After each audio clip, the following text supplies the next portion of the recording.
আসসালামু আলাইকুম। আশা করি সবাই ভালো আছেন। আল্লাহর রহমতে আমি মোটামুটি ভালো আছি আপনাদের দোয়ায়। তো হচ্ছে আমি বর্তমানে আছি সৌদি আরবের একটি পাহাড়ে। তো পাহাড়টি হচ্ছে যে আপনার এই দেশে মানে অধিকাংশই পাহাড়, যেদিকে তাকান সব দিকেই পাহাড় পাবেন। বাট এখন যে পাহাড় আছে এই পাহাড়ের নামটা আমি সঠিক জানি না। তো হচ্ছে এটা আমাদের বাসার কাছেই, প্রায় 2-3 কিলো দূরে। তো আজকে যে বিষয়টা নিয়ে কথা বলতে যাচ্ছি, তো হচ্ছে আমাদের বাংলাদেশের মানুষ বিভিন্ন দেশে যে চিকিৎসা করায়।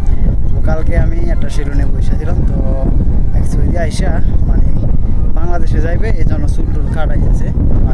আসার পরে উনি বলতেছে যে আমি কালকে সৌদিয়াতে যাম, বাংলাদেশে যাম ডক্টর দেখাইতে। তো এই হচ্ছে যে সৌদি আরবের মানুষও কিন্তু আপনার হচ্ছে যে ডক্টর দেখাইতে যায় বাংলাদেশে। তো হচ্ছে আমি অনেকটা ক্লান্ত, কারণ সাইকেল চলে আমি এই ইয়ের উপরে উঠছি, এটা অনেক উপরে। যদি আপনাদেরকে দেখাই অনেক অনেক নিচে,